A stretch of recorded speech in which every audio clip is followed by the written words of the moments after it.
Today, yoga is practiced by millions of people around the world.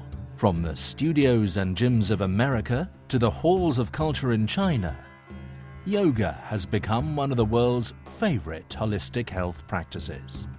Indian thought has always celebrated imagination, which is mana, the mind. So we are called manava, animals who can imagine. Yoga enables our imagination to celebrate and understand nature in her totality. Yoga, for me, as far as I understand, is to unite the body with the mind and taking body and mind together to be in par with the eternal, evergreen state of this self. The origins of yoga are shrouded in mystery and mythology. We find many clues in the practices of Himalayan shamans, as can still be seen in Tibet and Nepal today. A practice like yoga was known in the Indus Valley civilization around 2500 BC. By the 2nd century BC, yoga had evolved into an independent philosophy and practice, and was codified into a scripture known as the Yoga Sutras of Patanjali. Hatha yoganushasanam yogaha chittavritti nirodhaha. The purpose of yoga is to still the mind stuff and unite the basic human consciousness with its original state of complete consciousness, or Purusha. The human being is made up of 5 layers or koshas that act in unison. You talk of the sheaths. The Taittiriya Upanishad has a fascinating theory.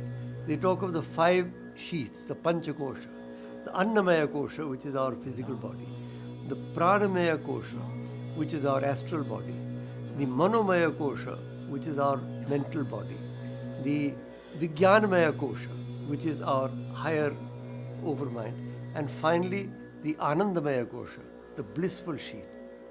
To align the koshas together, Patanjali prescribed a system called ashtanga, or the 8-limbed path. Yama and Niyama are the first two. Yama refers to how you behave with internally, how you experience the world. Niyama are rules. Niyam means a rule or a discipline of physically living, how you behave. Then you come to asana, which is your connection with your own physical body. Then you come with pranayama, and the whole purpose of asana is to prepare the body for pranayama, so that when you breathe, that prana can circulate completely, access different parts of your body. And then you come to pratyahara, which is restraint. Pratyahara actually means to withdraw the senses. And then you come to dharana, dhyana and samadhi, which are called the antarangas. They are the internal limbs of yoga, because if you practice the first 5 limbs, then they are the outcome. Your ability to focus, your ability to meditate on something, and your ability to access union with your true self. In the 12th century, a monastic group arose called the Naths that codified the practice of yoga into a training manual and methodology for monks called hatha yoga. Hatha yoga has been misinterpreted, certainly to a very great extent, as physical yoga. But hatha means willpower. Willpower is stronger than mind. These postures were first detailed in the 15th century through a book called the Hatha Yoga Pradipika. What this did was move yoga away from the lives of ordinary people and into secret schools and systems across India. By the time the British colonized India from the 18th century onwards, yogis were seen as eccentric, dangerous madmen who lived at the edge of society. By the end of the 19th century, the word yoga had started to become well known in Europe and America through the work of the Theosophists and the arrival of Swami Vivekananda. He taught Americans the ideas behind Raja Yoga. In India, The Maharaja of Mysore was a great patron of yoga.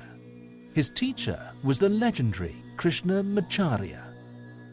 Iyengar was his star student and gave most of the demonstration popularizing hatha yoga in Mysore and across India.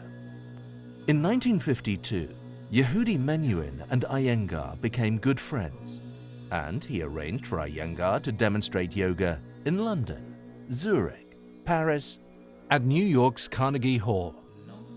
Audiences were amazed at Iyengar's yoga, and by 1966, he had published his first book called Light on Yoga.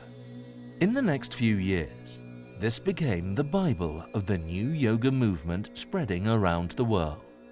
I'm very happy that yoga, which was forgotten entirely, now, like mushrooms, it has come everywhere, and at least they have made a beginning, and I am sure when a beginning has been made, after touching the gross, probably they settle in the subtlest as time goes by.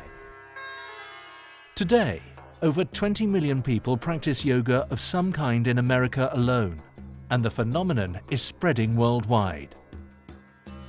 Awareness and attention, when they come together, there is no movement of intelligence, there is no movement of mind. So there is a state where my body, my mind, my breath finds no differences at all.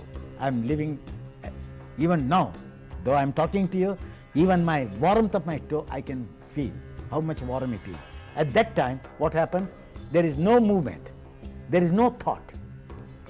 It's completely a state of forgetfulness of body and mind, but to be one with the cosmic energy and the individual energy meeting together.